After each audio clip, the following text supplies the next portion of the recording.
যেই ব্যক্তি এই দেশের দেশপ্রেমে অনন্য দৃষ্টান্ত স্থাপন করেছেন। যখন রাজনৈতিক নেতৃত্ব স্বাধীনতার ঘোষণা দিতে ব্যর্থ হয়েছিলেন, তখন শহীদ রাষ্ট্রপতি জিয়াউর রহমান একজন মেজর হিসাবে কেউ চিন্তাও করেননি বাংলাদেশের স্বাধীনতার ঘোষণা দিয়েছেন এবং যুদ্ধ করেছেন, দেশ স্বাধীন করেছেন, নেতৃত্ব দিয়েছেন। উনি কতটা নির্লোভ ছিলেন! যখন স্বাধীনতার ঘোষণা দিয়েছেন তখন কিন্তু একজন রাষ্ট্রপতি হিসাবে স্টেটমেন্ট হিসাবে কিন্তু ঘোষণা দিতে হয়। একটি দেশের যখন স্বাধীনতার সার্বভৌমত্ব ঘোষণা দেয় তখন সেই রাষ্ট্রের প্রধান হিসাবেই কিন্তু তাকে ঘোষণা দিতে হয়। উনি কিন্তু যুদ্ধ করে, নেতৃত্ব দিয়ে, ঘোষণা দিয়ে, বিজয়ী হয়ে উনি কিন্তু নিজের কর্মস্থলে ফিরে গেছেন। উনি কিন্তু বলেন নাই এই দেশের নেতৃত্ব আমি দিব।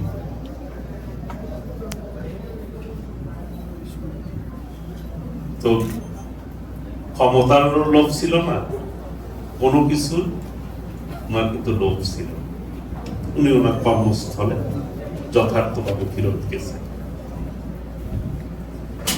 জাতির আবার ক্রান্তিকালে দেখেন ৭৫-এর ৭ই নভেম্বরের বিপ্লবের মধ্য দিয়ে উনি রাষ্ট্র পরিচালনার দায়িত্বে প্রতিষ্ঠিত হয়েছে এবং দুর্ভিক্ষ থেকে, স্যার বলেছেন, দুর্ভিক্ষ থেকে রাতারাতি কিভাবে একটা দেশকে খাদ্যে স্বয়ংসম্পূর্ণ করা যায় এবং ওনার সময় চাউল রপ্তানি হয়েছে।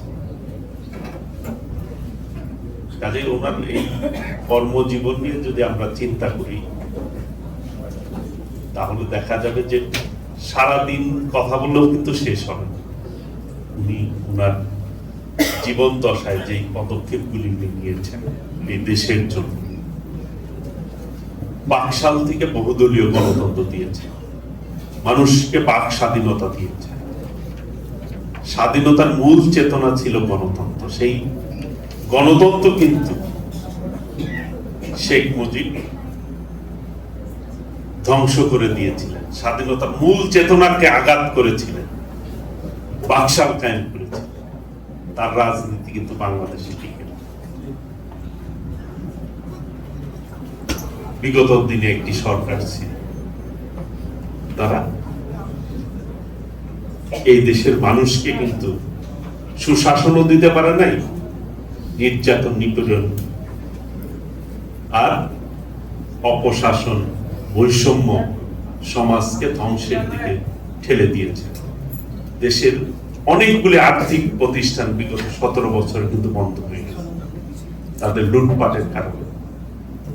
কিন্তু দেখেন শহীদ রাষ্ট্রপতি জিয়াউর রহমান বাংলাদেশের যে দর্শন দিয়ে গেছে, যে রাজনীতি দিয়েছেন বাংলাদেশি জাতীয়তাবাদ, যার হাল ধরেছিলেন আমাদের প্রিয় নেত্রী দেশনেত্রী বেগম খালেদা জিয়া। দীর্ঘ 9 বছর আন্দোলন করে বিএনপির নেতৃত্বে কিন্তু এই দেশের সংসদীয় গণতন্ত্র প্রতিষ্ঠিত হয়েছে। স্বৈরাচারের বিরুদ্ধে আন্দোলন করেছে বিএনপি, শহীদ রাষ্ট্রপতি জিয়াউর রহমানের প্রতিষ্ঠিত বিএনপি, দেশনেত্রী বেগম খালেদা জিয়ার নেতৃত্বে। সেই বিএনপি কিন্তু বিগত 17 বছরে দেশনেত্রী বেগম খালেদা জিয়া এবং মাননীয় প্রধানমন্ত্রী দেশনায়ক তারেক রহমানের নেতৃত্বে নির্যাতন, নিপীড়ন সহ্য করে বিএনপি কিন্তু কখনোই গণতন্ত্রের বিপক্ষে কখনো যায় নাই। বিএনপি সকল সময় গণতন্ত্রের পক্ষে কাজ করেছে।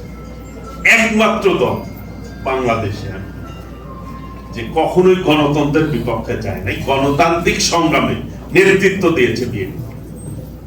আপনার ৭১ স্বাধীনতা যুদ্ধ, ৭৫ বিপ্লব, ৯০ গণ আন্দোলন, সর্বশেষ ২৪ যে আন্দোলন, তার নেতৃত্ব কিন্তু এই বিএনপি দিয়েছে। বিএনপির নেতা বিএনপির চেয়ারম্যান মাননীয় প্রধানমন্ত্রী দেশ নায়ক তারেক রহমান দিয়েছে। বিএনপিকে কিন্তু স্বৈরাচার বলতে পারে না, পারে? ফ্যাসিবাদ বলতে পারে, রাজাকার বলতে পারে, কারণ বিএনপি কখনোই জনগণের সেন্টিমেন্টের বাইরে বিএনপি যায় না, জনগণকে ধারণ করেছে। যে জন্য আমাদের নেতা মাননীয় প্রধানমন্ত্রী বলেন, জনগণকে সঙ্গে রাখুন, জনগণের সাথে থাকুন। বিএনপির আদর্শ থাকে বাংলাদেশের জনগণকে সঙ্গে নিয়ে পথ চলা হচ্ছে বিএনপির কাজ। দেশপ্রেমিক দলই হচ্ছে বিএনপি। যেই জন্য আমাদের মাননীয় প্রধানমন্ত্রীর মুক্তি হচ্ছে বিএনপির চেয়ারপারসন, উনি বলেছেন গর্ব কাজ গর্ব দেশ, সবার আগে বাংলাদেশ। এই দেশটি আমাদেরকে বুকে ধারণ করতে হবে এই দেশের স্বাধীনতা, সার্বভৌমত্ব, গণতন্ত্র। কাজে মাননীয় প্রধানমন্ত্রী কিন্তু তার পিতার মতো সকাল থেকে কাজ শুরু করেন, যথা টাইম অফিস করেন, আবার রাত 10টা পর্যন্ত তিনি সচিবালয়ে বসে তার দপ্তরে বসে তিনি কাজ করেন।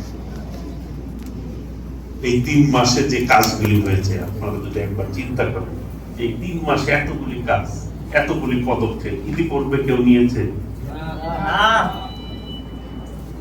কাজেই অনেকেই অনেক রকম কথা বলতে পারে, কিন্তু বাস্তবতা কিন্তু দীর্ঘ আন্দোলন সংগ্রামের মধ্য দিয়ে বিএনপির একটি নিরপেক্ষ নির্বাচনের মধ্য দিয়ে এই সরকার প্রতিষ্ঠিত হয়েছে এবং জনগণের প্রত্যাশাও বেশি। স্যার বলেছে যে প্রত্যাশা কার কাছে করে? যার কাছে প্রাপ্তির আশা থাকে। জনগণ মনে করে যে জনবান্ধব দল হচ্ছে বিএনপি, জনগণের স্বার্থ রক্ষা করে বিএনপি পথ চলে। সেই জন্য জনগণ সবসময় বিএনপির কাছে বেশি প্রত্যাশা করে। আমরা জনগণের প্রত্যাশা অনুযায়ী সর্বোচ্চ নিষ্ঠার সহিত দায়িত্ব পালন করার চেষ্টা করি। মাননীয় প্রধানমন্ত্রী দেশ নায়ক তারেক রহমান, তার নেতৃত্বে বর্তমান সরকার ইনশাআল্লাহ এই দেশের জনগণের যে প্রত্যাশা, সেই প্রত্যাশা পূরণ করতে সক্ষম হবে। আর টাঙ্গাইলের জনগণ আমাকে ভোট দিয়ে আপনারাই নির্বাচিত করেছে। আমি চেষ্টা চালিয়ে যাচ্ছি। পার্লামেন্ট যারা সকলে মিলে ফ্যাসিবাদের বিরুদ্ধে আন্দোলন করেছে, কোন অপশক্তি বা ফ্যাসিবাদ কিন্তু এই সংসদে নাই। তার মধ্যেও আজকে আমাদের বয়স, সরকারের সময় কতদিন হয়েছে? মাত্র 3 মাস।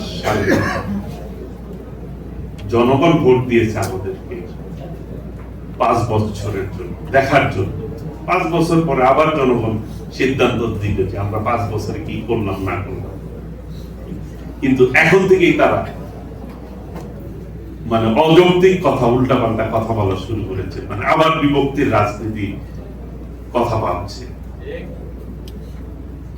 যে ফ্যাসিবাদ বিরুদ্ধে আন্দোলন যারা করেছে তাদের মধ্যে একটা অনৈক্য তৈরি করা, সেন্টিমেন্ট ধারণ করতে হবে যে আমরা যারা ঐক্যবদ্ধভাবে ফ্যাসিবাদের বিরুদ্ধে আন্দোলন করেছি, কোনোভাবে এই বাংলাদেশে আমরা ফ্যাসিবাদের আর কোনো আশ্রয় যাতে এই বাংলাদেশে না হয় রাজনীতিতে, এই ব্যাপারে সকলেই ঐক্যবদ্ধ থাকতে হবে। অসংখ্য মানুষ রক্ত দিয়েছে, জীবন দিয়েছে। কাজেই বাংলাদেশের মানুষ এই মুহূর্তে বাংলাদেশ যাতে বৈষম্যহীন ভাবে একটি আত্মনির্ভরশীল বাংলাদেশ প্রতিষ্ঠিত হোক, সকলেই যার যার জায়গা থেকে আমরা এই দেশটাকে গড়ার ক্ষেত্রে কাজ করব ইনশাআল্লাহ। আমি